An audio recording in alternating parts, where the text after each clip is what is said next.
When a man with nothing left but pain and a loyal dog was pushed out into the rain with nowhere left to go, everyone thought his life was finally over. But one desperate decision, made in silence, far from anyone who cared, led him to a forgotten mansion where a hidden legacy waited, not to make him rich, but to prove he was never abandoned at all. Before we begin, please help me reach my first 1,000 subscribers and let me know where you're watching from in the comments below. Your support truly means the world to us. Under a gray Denver sky, cold rain fell steadily, turning the streets into dull mirrors of light and shadow as winter refused to loosen its grip, even though the calendar claimed spring had arrived. Jack Halstead was 46 when he finally came home for good, carrying a body that no longer trusted itself and a mind that never truly rested. Years in the United States Marine Corps had shaped him into a tall, broad-shouldered man with sharp angles, a weathered jaw, and short dark hair threaded with early gray. His back injury burned constantly, a deep ache that flared with every movement, while PTSD kept his senses permanently alert. Loud noises tightened his chest. Sudden movements set his pulse racing. Jack was quiet, controlled, distant with people. His only family was Ranger, a 5-year-old black and white German shepherd with intelligent amber eyes and a scarred ear from training. Ranger was disciplined and observant, yet gentle with Jack, pressing close whenever nightmares stole his breath in the dark. Jack lived in a narrow, cheap room on the outskirts of Denver, a place with thin walls, flickering lights, and the stale smell of old carpet soaked with other people's losses.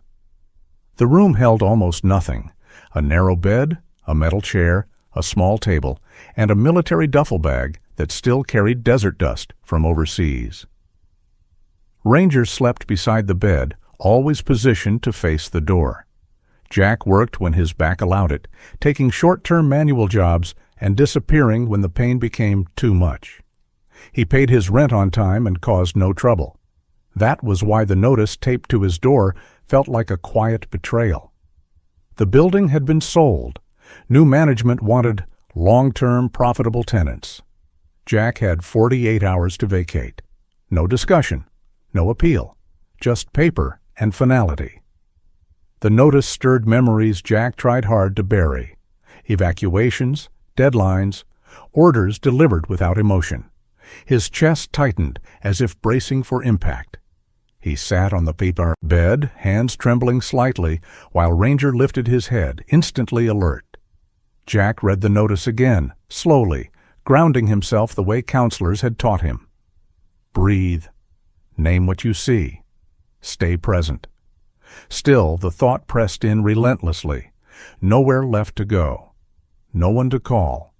Jack had no family willing to answer, no old friends who still recognized the man he had become.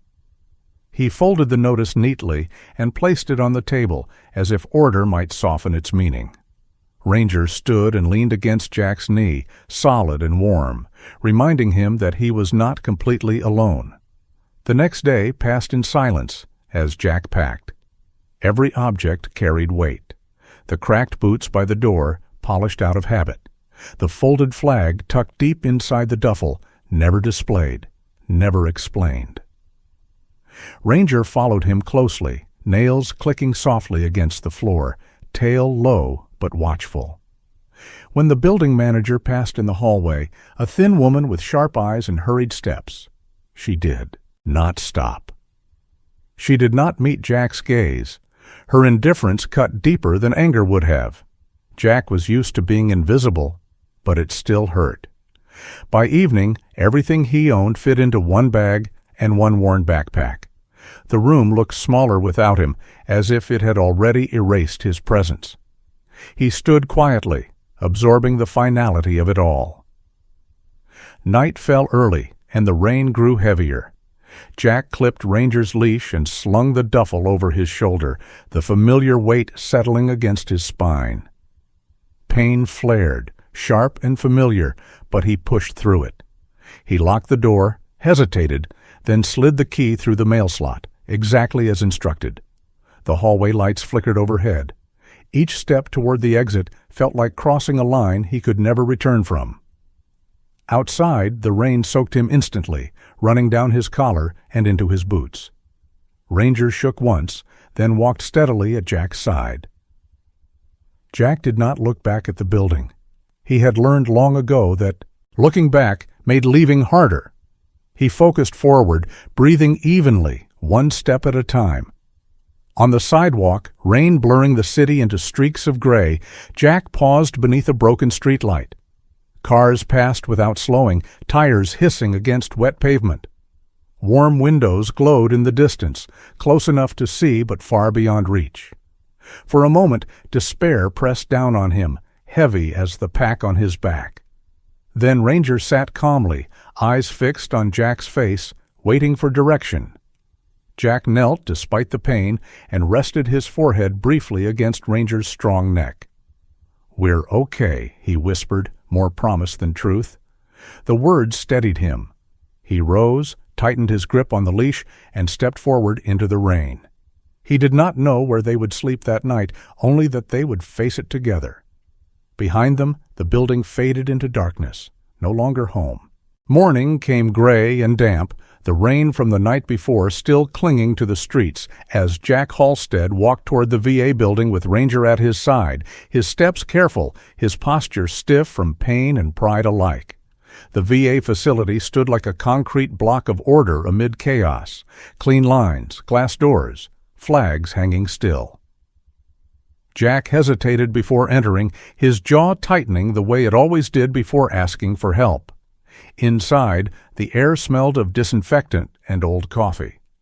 Ranger was asked to wait outside under the overhang, and though Jack hated leaving him, the dog obeyed, sitting alert, eyes tracking every movement through the glass.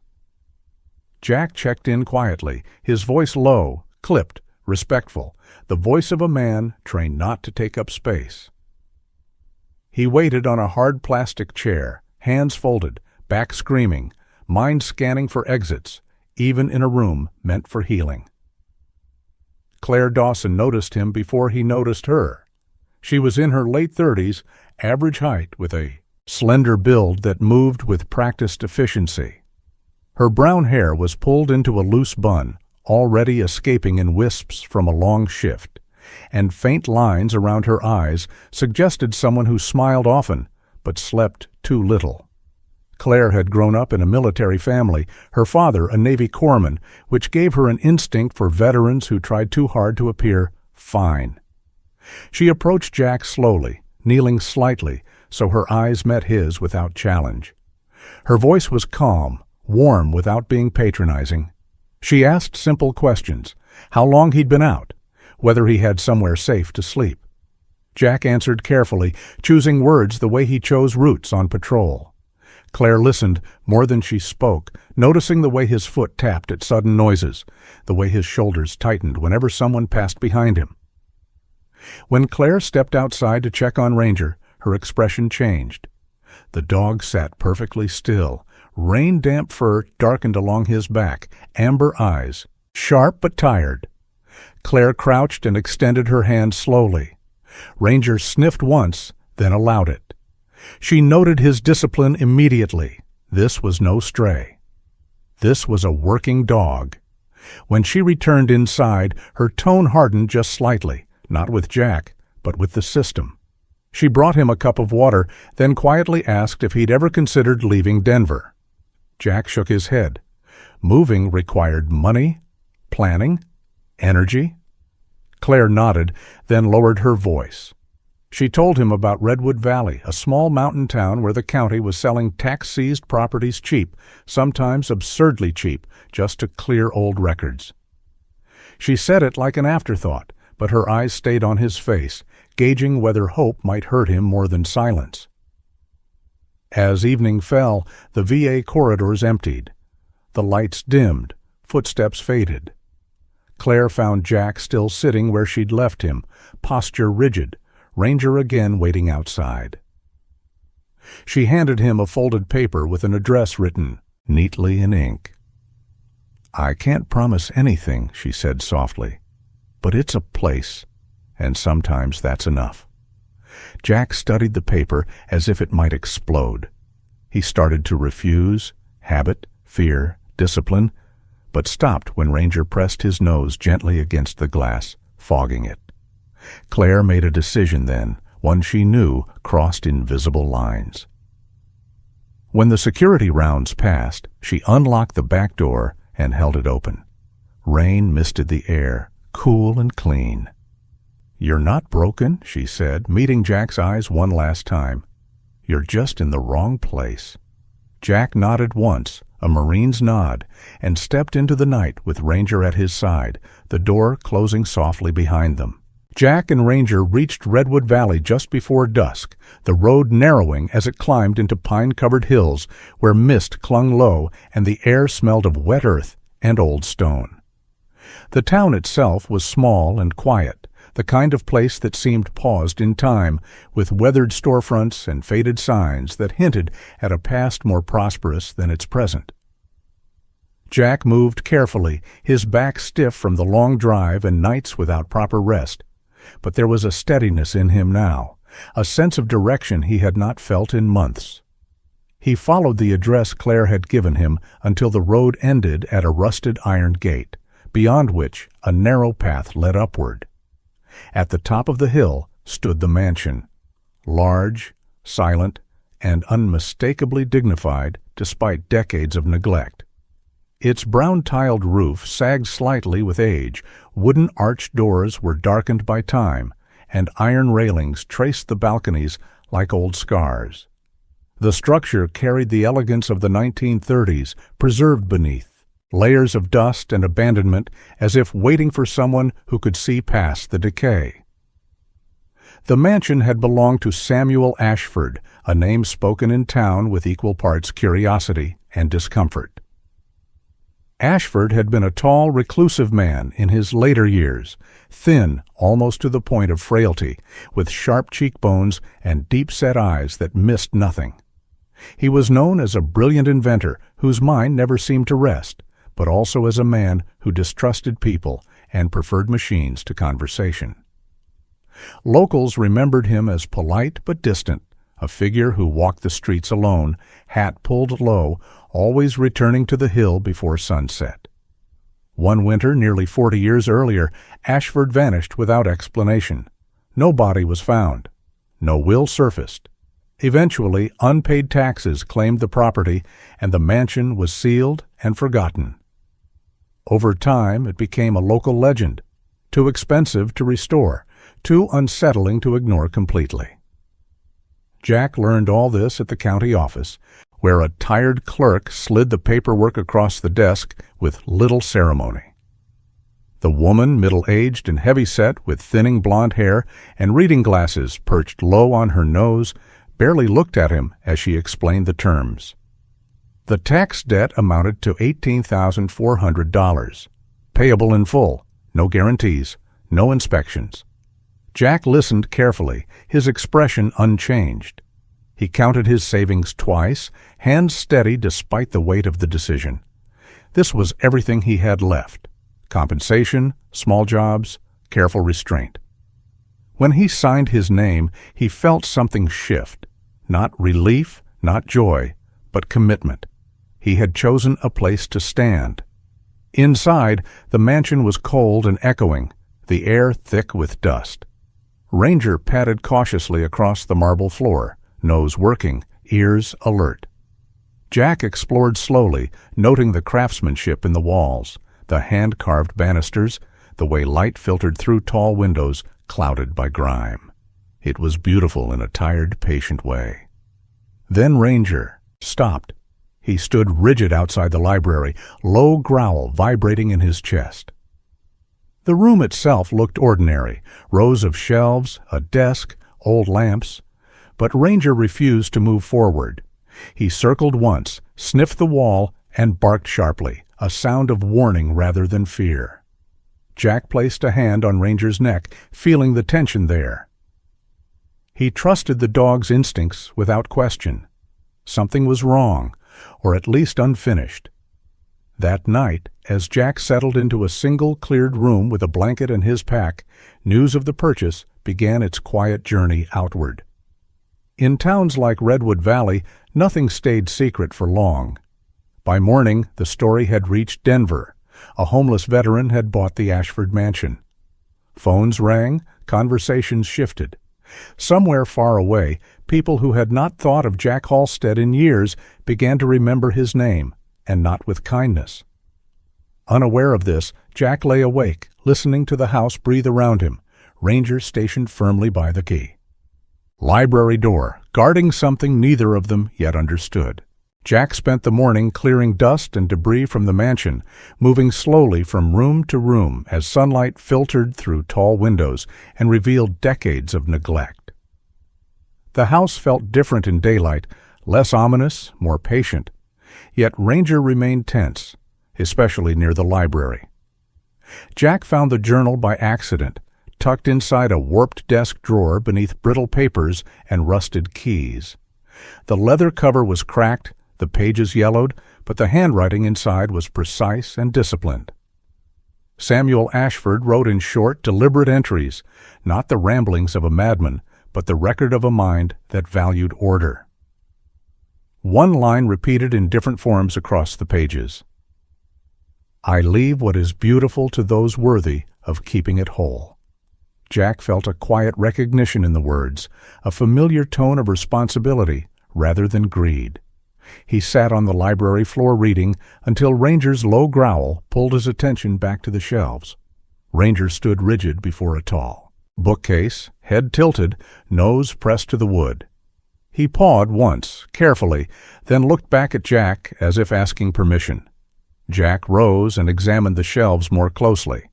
The bookcase was anchored but not flush. He pushed gently. The entire section shifted with a muted click, revealing a narrow steel door hidden behind the wood. The metal was cold and unmarked except for a simple latch worn smooth by use. Jack's pulse quickened, not with fear, but with the steady alertness he knew from missions long past. He opened the door and found a staircase descending into darkness. Ranger went first without hesitation, nails echoing softly as they moved downward. The underground chamber was vast and meticulously organized, its concrete walls reinforced and dry despite the years. Lights flickered on automatically as Jack stepped onto the floor, illuminating rows of vehicles arranged with military precision. There were 28 classic cars, each restored to near perfection, polished. Chrome, flawless paint, engines sealed and protected. Jack recognized the care immediately. These were not trophies, but preserved artifacts. Beyond the cars stood glass cases containing antique clocks, framed artwork, and rare mechanical instruments, each labeled in Ashford's careful script. Along one wall lay rolled blueprints in bound folders, unpublished designs, complex and elegant, far ahead of their time. At the far end of the chamber stood a line of steel safes, identical and unmistakable, each stamped with the emblem of the United States Marine Corps. Jack froze. He crossed the room slowly, fingers brushing the familiar insignia. Memories surged, training grounds, early mornings, shared silence before deployment. Samuel Ashford had been a Marine. Not a rumor, not a footnote, but a brother-in-arms who had carried the same burden and discipline into another life. Jack understood then that this place was not a hoard. It was a trust. Ashford had not disappeared. He had retreated, choosing solitude over recognition, preservation over profit. The journal entries made sense now. The isolation, the care, the deliberate silence. Ashford had built a sanctuary where value was measured in stewardship, not wealth. Ranger moved calmly through the space, posture relaxed for the first time since they arrived. He sat beside the safes, ears forward, content. Jack felt the weight of the discovery settle over him, not excitement, but responsibility. He closed the journal carefully and placed it back into his pack. That night, as Jack secured the steel door and returned upstairs, the mansion no longer felt empty. It felt entrusted. He did not sleep much, but when he did, it was without nightmares. Somewhere above the hidden vault, the old house creaked softly, as if acknowledging its new guardian. The quiet Jack had fought to preserve lasted less than a week. It began with unfamiliar cars climbing the gravel drive, engines idling too long, doors closing with deliberate force.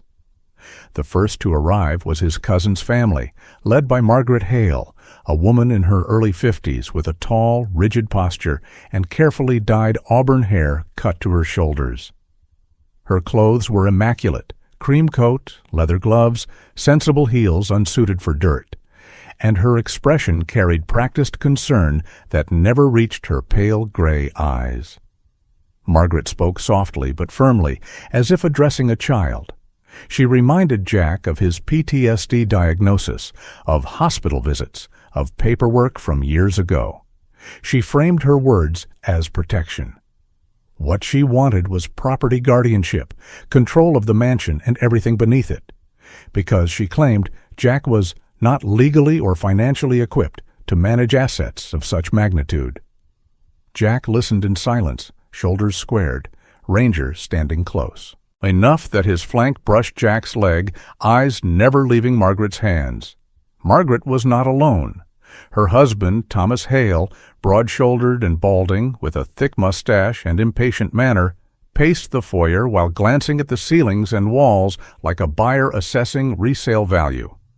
He spoke less, but when he did, it was blunt and transactional. He mentioned taxes, liability, future profit. Jack recognized the tone immediately, the same voice contractors used when they thought he was too broken to argue. Jack refused them calmly. Margaret's smile thinned. She warned him they would pursue legal options. The cars left dust hanging in the air like a threat not yet spoken aloud. By the next day, strangers began circling the property. One afternoon, Jack was approached at the gate by Calvin Rourke, a real estate broker with slick black hair, mirrored sunglasses, and a smile sharpened by hunger. Rourke spoke quickly, confidently, offering numbers that sounded large but meant surrender. He implied complications with zoning, safety violations, and lawsuits. Jack declined without raising his voice. Rourke shrugged, still smiling, but his eyes hardened. That night, the mansion felt watched. The break-in came just after midnight. Jack woke to Ranger's growl, low, controlled, deadly serious. The dog moved before Jack fully rose, racing down the corridor toward the concealed library entrance. Jack followed, heart pounding, pain forgotten. The steel door to the vault stood ajar. A shadow moved inside. Ranger launched without a sound, colliding with the intruder and driving him back against the concrete. The man fled, scrambling up the stairs and disappearing into the dark before Jack could see his face. Ranger returned immediately, body tense but obedient, placing himself squarely between Jack and the open door. Jack locked the vault with shaking hands, then sat on the floor beside his dog until dawn broke. Word traveled fast after that. The town noticed the unfamiliar vehicles, the police report, the sudden tension around the old Ashford place.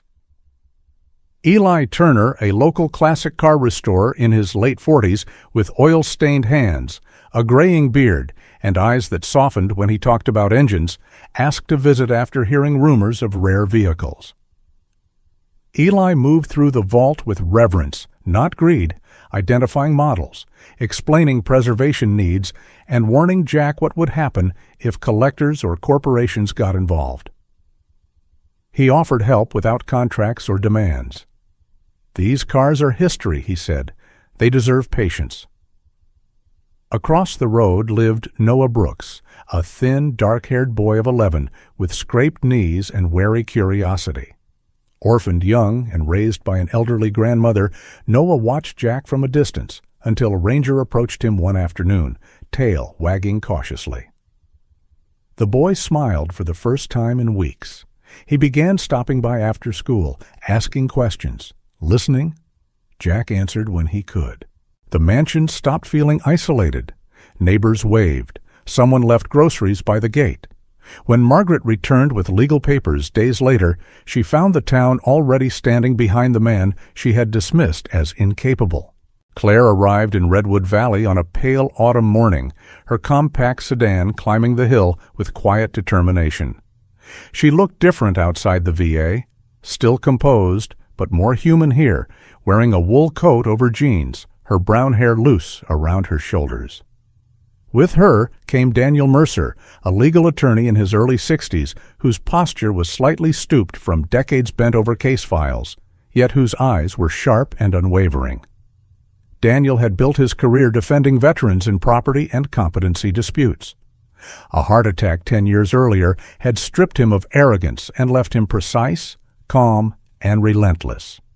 The third arrival was Dr. Helen Moore, a preservation specialist in her late 50s, silver-haired and thin, with hands permanently marked by dust and chemicals from a lifetime of restoring artifacts. She moved through the mansion with reverence, speaking softly as if the walls themselves were listening. They spent the day reviewing documents at the long dining table, sunlight sliding across yellowed deeds and tax records. Daniel confirmed what Jack had hoped, but never trusted himself to believe. The sale was clean, the taxes properly paid, the ownership absolute. There was no legal ground for guardianship. PTSD, Daniel explained gently, did not equate to incompetence, especially not in a man who maintained property, secured assets, and made rational decisions under pressure. Claire watched Jack closely as this was said. His shoulders eased for the first time since the cousins had arrived. Ranger lay at his feet, chin resting on crossed paws, tail thumping once when Claire smiled at him. With legality settled, the harder question remained. That evening, they stood in the vault, lights glowing softly over chrome and glass. Dr. Moore spoke of museums, of public trusts, of preservation versus liquidation. Daniel outlined the numbers with honesty. How much Jack could make if he sold everything, how quickly wealth would come. Eli Turner stood nearby, hands clasped behind his back, saying nothing, waiting. Noah hovered at the stairs, silent but wide-eyed. Claire broke the quiet at last, asking Jack what he wanted, not as an owner, but as a man who had survived being discarded. Jack thought of Samuel Ashford, of the Marine emblem stamped into steel, of a man who had chosen to protect beauty instead of consuming it. He thought of the VA hallways, of Ranger in the rain, of Noah's careful questions, of the town slowly turning toward him instead of away. The answer came not as words, but as certainty. Jack chose stewardship. He chose continuity. He chose meaning. The Ashford Halstead Heritage Trust was formed within weeks. Its mission was simple and uncompromising, a center for veterans battling PTSD, offering housing, therapy, and dignity, a museum preserving Ashford's cars and inventions for public education, and a service dog training program, with Ranger as the first certified mentor animal. Eli took charge of the automotive wing, patient and meticulous. Noah became the youngest volunteer, proud and earnest. Claire accepted the role of humanitarian director, coordinating veteran outreach and care. Jack signed the final papers with steady hands, not as a man who had found treasure, but as one entrusted to guard it. That night he slept deeply, knowing the legacy was finally protected. The mansion did not change overnight, but when it did, the change felt deliberate, like a long-held breath finally released. Scaffolding wrapped the old balconies. Fresh glass replaced cracked panes, and the iron railings were cleaned but not polished, their age respected rather than erased. The grounds filled with purposeful noise, hammers, quiet conversation, laughter returning to places that had known only wind. Veterans arrived first, some limping, some guarded, all wary in the same way Jack once had been. They were greeted not with forms or judgments, but with coffee, space, and patience. Ranger moved among them calmly, his black and white coat now glossy, his posture gentle but assured, a living promise that healing did not require forgetting. The vocational wing opened next. Noah Brooks stood nervously by the workshop doors on opening day, taller than he'd been months ago, dark hair finely combed, hands clean but eager. He watched Eli Turner explain carburetors to a group of teens with the same reverence he once reserved for stories. Eli's graying beard and steady voice carried a quiet authority earned through years of honest work, and the kids listened. Across the courtyard, Dr. Helen Moore supervised the placement of Ashford's artifacts, her thin frame moving with careful precision, correcting angles, protecting fragile histories as if they were living things. Claire Dawson, now dressed less like a nurse and more like a coordinator, moved constantly between buildings, her warmth unchanged, her eyes bright with purpose. She laughed more here, slept better. On the morning of the opening ceremony, the town gathered in numbers that surprised everyone. Families brought folding chairs. The mayor, round-faced, earnest, uncomfortable with microphones, said a few words about community and gratitude. Jack stood to the side until someone nudged him forward. He wore a simple jacket, his hair trimmed, his posture still marked by pain but steadier now. Ranger sat at his heel, older by months, wiser somehow, leaning lightly against Jack's leg. When Jack spoke, he did not raise his voice. He did not rehearse. He looked at faces instead, veterans, children, neighbors, and said only what was true. "I didn't find treasure," he told them. "Kindness found me." The applause came slowly, then all at once, not thunderous, but deep, like agreement. As the sun lowered behind the hills, the mansion glowed. Lights traced hallways once dark. Music drifted softly. Veterans shared stories without being asked. Children tried tools under watchful eyes. A service dog trainee, a young shepherd with oversized paws and hopeful eyes, sat patiently beside Ranger, learning by example. Jack walked the grounds as evening settled, checking doors, greeting people by name. For the first time in years, his mind stayed where his body was. No gunfire echoes, no shadows moving where none existed. Just the present, sturdy and real. Redwood Valley had not been saved by wealth or miracles. It had been rebuilt by care. And Jack, once discarded, had become its quiet keeper of light. Sometimes God does not change our past, but He redeems it, turning wounds into purpose. Jack's journey reminds us that miracles often arrive through kindness, courage, and second chances. If this story touched you, please share it, leave a comment, and subscribe to the channel. May God bless you, protect your family, and guide you through your own quiet miracles.